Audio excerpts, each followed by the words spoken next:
KTSM 9 News Now starts right now.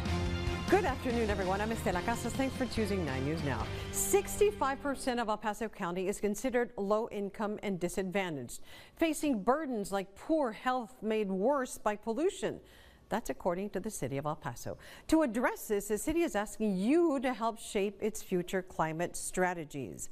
The Chihuahuan Desert Climate Collaborative hosted the first of 5 climate engagement series yesterday, officially launching the Regional Climate Action Plan. KTSM 9 News reporter Tirza Ortiz is live in the newsroom with what project organizers have to say about this. Hi, Tirza. Good afternoon, Estela. City employees heading the Climate Action Plan say it's been years in the making, already singling out multiple areas that need improvement based off of community outreach, wanting to give the region the necessary resources to tackle climate challenges. You know, one day to the next, you don't know if you're looking at smog or dust. Typically, we're known for our blue skies, and so hopefully we're doing okay on that front. Air pollution, rising temperatures, and flash floods, all being addressed in the first of its kind Climate Action Plan meant to help people living in the borderland now and for generations to come. The plan, designed by the Chihuahuan Desert Climate Collaborative, powered by the city of El Paso, is actively working to spearhead through a number of projects using the 2022 voter-approved Community Progress Bond. Folks are concerned about how changes in the climate can impact the health of themselves, their elderly parents, and or their kids. And we're talking about things like the increasing heat and kind of the jeopardy that puts folks in. On top of heat concerns, Farini says regional residents worry about the air quality and affordability of services like transportation and utilities. Through community outreach, the team has identified projects to address major concerns. The majority of those projects center around things like increased open space and or trail projects that address things like shade and access to that space. We saw a lot of projects that are concerned with mobility, and so reducing the amount of time that El Pasoans have to spend in their cars that ultimately reduces emissions. Farini says a big goal of the project is to educate the region on how to not only reduce emissions, but understand how people can look at climate change through a smaller scope. We don't have hurricanes in El Paso. Why should I be worried about it? That's really why in this plan, we're focusing on what climate action looks like in our community in the desert. Now, organizers say community involvement is essential to shaping the comprehensive plan that is on track to be published in 2025. You can find a link to the climate survey on our website, ktsm.com. For now, live in the newsroom, Tirza Ortiz, KTSM 9 News. Back to you, Estela. Okay, Tirza, thank you. If you missed yesterday's meeting, another one will be held next Tuesday, July 30th at Patriot Place Apartments Clubhouse. That's in Northeast El Paso. The in-person session will run from 5 to 7 p.m. An arrest has been made in the killing of 24-year-old Private First Class Manuel Rivera Pole. El Paso police say Kawesi Nathaniel Bacchus stands charged with murder and was booked in the El Paso County Detention Center on a $1 million bond. His mugshot has not yet been made released and available. Police say around 12:30 a.m. Sunday, officers were patrolling near the Legends Bar at Vista del Sol when they heard gunshots.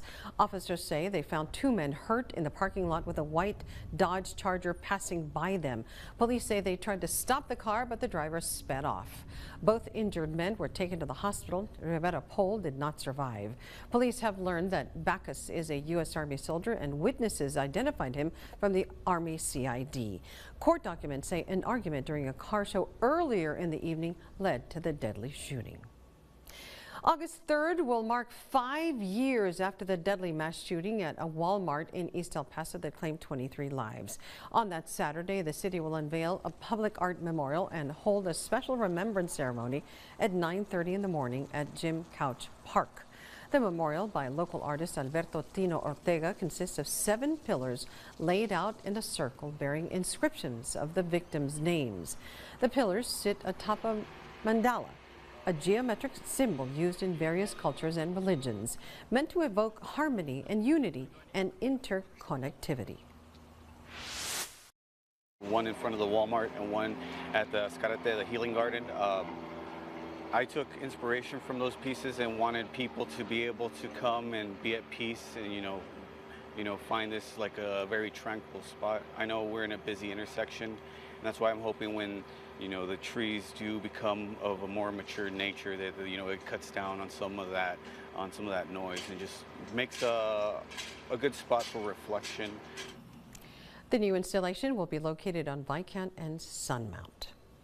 School is back in session Monday for students and staff in the Isleta School District. With it comes a different way of learning for many of its students. In its second year is the Career and Technical Center at Riverside High School. Our KTSM 9 News reporter Jesus Baltasar is live in the Lower Valley with what the principal has to say about the rollout. Jesus. Estela, the principal says he's ecstatic to offer this to students. If you take a look right above my right shoulder, he pointed out that the signs were changed to reflect the word student and opportunity, which is what he says this center is all about. The state-of-the-art facility offers 11 different programs of study for juniors and seniors across the district. Career and technical focused programs such as culinary, arts, cosmetology, gaming, welding, architecture, and auto technology, just to name a few. Students wanting to enroll are screened based on their academic standing. Once in a program of their choosing, they'll spend half a school day at their home school and the other half at the center. A unique experience that can serve as a head start for life. Our goal is to make sure they experience that and they understand what is out there. So that when they transition to the real world, well, if college is not for them, then they have this to fall back on, and they're prepared for that specific career. Lara says the center has partnerships with top-level institutions like EPCC, Western Tech, and even Ford, with several of their programs leading to a Level 1 certification required in the actual respective career fields for employment. These careers, Lara says, which are in high demand across the borderland. Now, heading into the facility's second year, he says their enrollment has increased from just about 400 to nearly 500 students, and they want to continue attracting students even from outside of the district, and reminds them that they have open enrollment. Tonight at 10, I'll bring you closer glimpses of the tour I was given today. Reporting from the Lower Valley, Jesus Baltasar, KTSM 9 News. Okay, Jesus, thank you. And I've been there, and it is a cool place. And if you're just joining us, we're getting an in-depth look at the El Paso Police Department during today's Small Town Spotlight. Let's send things over to Monica and Andy for a recap. Hi, guys. Thank you so much, Estela. Yeah, so we are very excited. We've been covering everything from what the police station does for the community, how they train their police officers. We just heard from the chief as to what he expects for his department. It really has been incredible. Really, my favorite part so far, learning more about the academy, what it takes to get in the force. Not only that, but the Crime Stoppers program, a really important aspect of our community. So definitely learning a lot. And actually coming up a little bit later in this half hour, we get a special ride-along. I shouldn't say we, Monica got a special ride-along. You're going to tell us about your experience. I don't want you to give away too much right now. No. But we answered all sorts of calls, from an assault in progress to a disturbance, I think it was called. I can't wait to share it all. Yeah, and that's going to be coming up a little bit later in this newscast. Also joining us for this edition of Small Town Spotlight is our very own Chief Meteorologist, Robert Bettis. He's actually there kind of going through some of the ropes, shall we say, kind of the training academy there. And, well, no. Oh, what are you doing now, Robert? Fine. I'm fine. No, I've done it. We're on the obstacle course, where if you want to become an actual police officer, you're going to have to come out here and you're going to have to pull the 185 thing around, and then you have to run through the cones. And of course, to recap, if you want to become a police officer, you have to take a written test first. If you pass that, it moves to the physical obstacle course, where you have to do certain things within a certain amount of time. If you pass that, then you are going to undergo a thorough background check. So young people out there, please make good choices, because one day you may want to put on a badge and have an honorable job like a police officer at El Paso Police Department. Of course, if you pass the background check, then you'll be moving over to an interview situation, where they will be asking you questions after your polygraph test to make sure everything is truthful. After that, then you will be given a possible job offer and on to screenings such as medical, physical, things like that to make sure they have the highest quality officer. If you ever see a car like this parked, make sure you stop and ask questions about a career at El Paso Police Department. I don't think anybody's ever taken a tour inside the mobile command post, but we're going to go in there live during the main weather. It's 96 at the airport. We're jumping up to 101 tomorrow. I'm going to have a 9-day forecast that nobody wants because of the heat, and I'm taking you inside. All coming up in just a bit. Monica, Andy? And back to Estela. Okay, Robert, thank you so much. At 10 minutes past 5 o'clock, we're going to take you outside for a look at traffic. This is Loop 375 and New World. As you can see, there is a stalled vehicle, but it's not doing anything to the traffic. It's not causing any, probably some looky-loos, but no problems to report in that area. And it's looking good also on I-10 and Brown, so it's okay at this hour. Well, using role-play scenarios to solve problems for real-world businesses. Coming up on today's Estelas Estrellas, we'll see about a local recent high school graduate who earned a medal from an international competition. Thanks for watching KTSM 9 News Now, putting local first.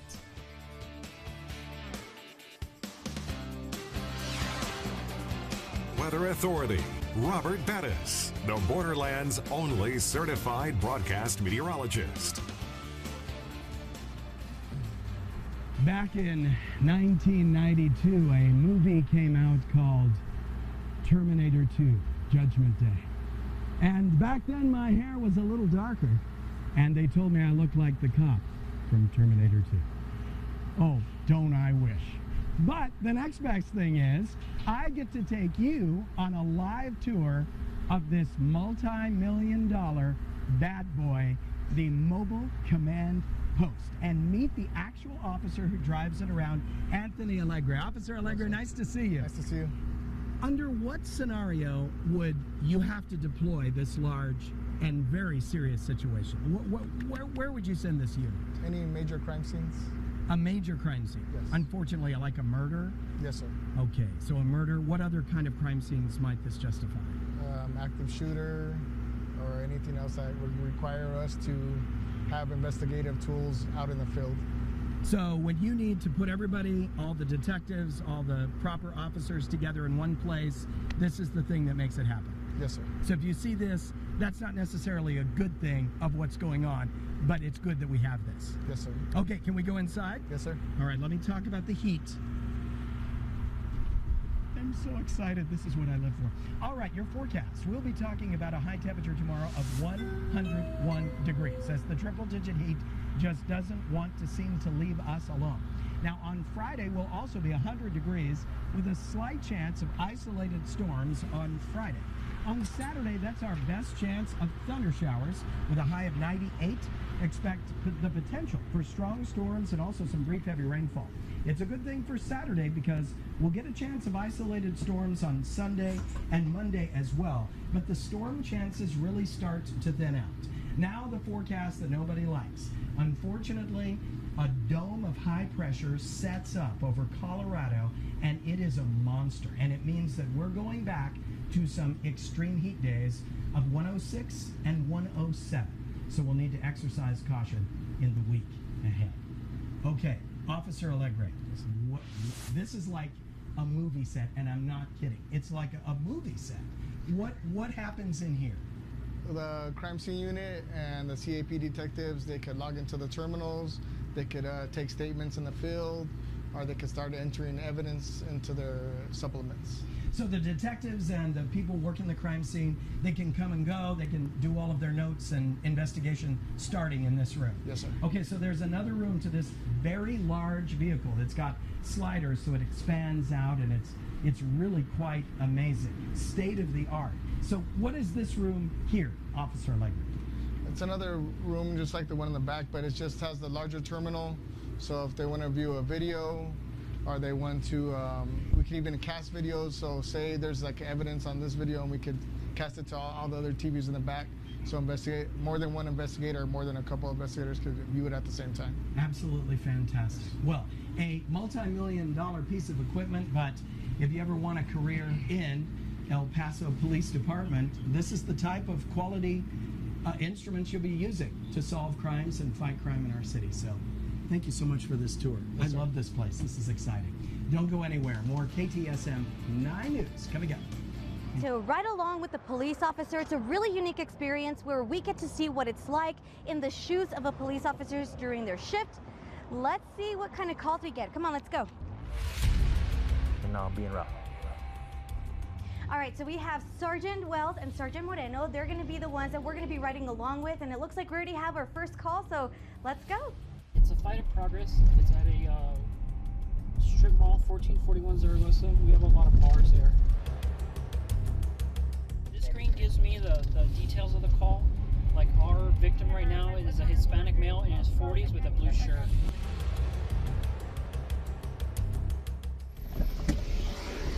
So we just came and answered a call of assault in progress. We are following Officer Moreno today, and so he's already started his investigation. It appears that 2 subjects were fighting. One fled the scene, another one was taken to a hospital. Laceration to the mouth? Okay.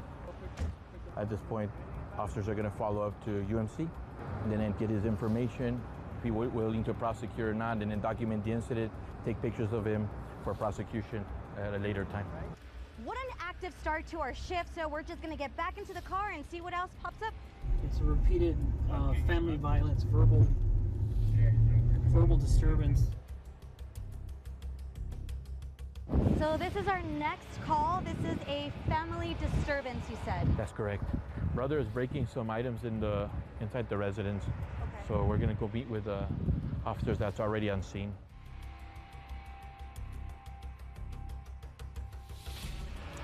Sergeant Moreno, so what happened here today? So we responded to a domestic disturbance here. Brother and sister got into a verbal argument. For the night, we're going to separate them. We're going to take them to a local shelter so to avoid any further violence. And then we're going on to the next call. It's a reckless activity, which means we have a call of 4 to 5 kids and 3 adults going into the street begging for money. We'll be out with a few here at the turn lane, Montana East Airway. So we got a hazard call here on Montana and Airway. Sergeant Moreno and Sergeant Wells are on it. They're trying to figure out what it is, so we're just gonna have to wait until they come back with the report. I don't mind you selling, but not in the median. It's just to protect you, to keep you guys safe. So what's going on? Are they gonna move, or are they? What I advise the person organizing the event, if they're better off moving into the parking lot. Not only is this a high collision intersection, it's already getting dark, so that's our concern, is to get them out of the roadway. Well, that about wraps up a shift here with the police department, and what a great way to showcase how our police officers are keeping our community safe. Sergeant Moreno, thank you so much for being here with us. Sergeant Wells, thank you. It was a delight. We learned a lot. Anything you want to add? Yes, to all the men and women that wanted to be police officers, there's a careers in the department that they could go to: gangs, auto theft, crime scene, homicide. They could protect their community. Thank you. Anything you want to add? Be safe and be kind to everybody. That's all we ask. I love it. Well, this was great. Thank you guys so much. Thank you. So it just really gave me a very different appreciation of what our police officers do. They really do put their lives out on the line for us. How much different was it than what you went into with an expectation that you went in with? How much different was it? It was one of those things where I'm like, I don't know what to expect. Okay. I got a little scared, I'm not going to lie. Our first call was the assault in progress. So I didn't know what to expect, but police officers, they already know what to do. They know how to handle the situation, and I felt safe the entire time. One of the great things about this edition of Small Town Spotlight that I have come to really appreciate is getting that better understanding of what exactly the El Paso Police Department does. Just like this ride-along, a better understanding of what it looks like when they are responding to calls. That way so the community better understands maybe what to expect, kind of the same way that you didn't know what to expect going in. Yeah, it was such a unique experience. So thank you, and thank you to the chief who allowed all of this to happen. And of course, a big thank you to all of our first responders. That's going to do it for us here in Central El Paso. KTSM 9 News Now. We'll be right back after the break. Ortiz is today's Estela's Estrella. The recent Franklin High School grad earned a silver medal at the DECA International Career Development Conference in Anaheim, California. DECA stands for Distributive Education Clubs of America. During the competition, Michaela took the role of a restaurant manager in a challenging role-play scenario where she had to come up with solutions to help with real-world workplace problems. Michaela plans to attend the University of Texas at Arlington to study medicine, potentially with a minor in business. Well, we hope you enjoyed this special program, a look inside the El Paso Police Department and other important stories of the day. We hope you truly enjoyed that. And Nightly News, Lester Holt is coming up next, and we'll see you back here for KTSM 9 News at 6 and a possible news conference by President Joe Biden. Have a great night, everybody.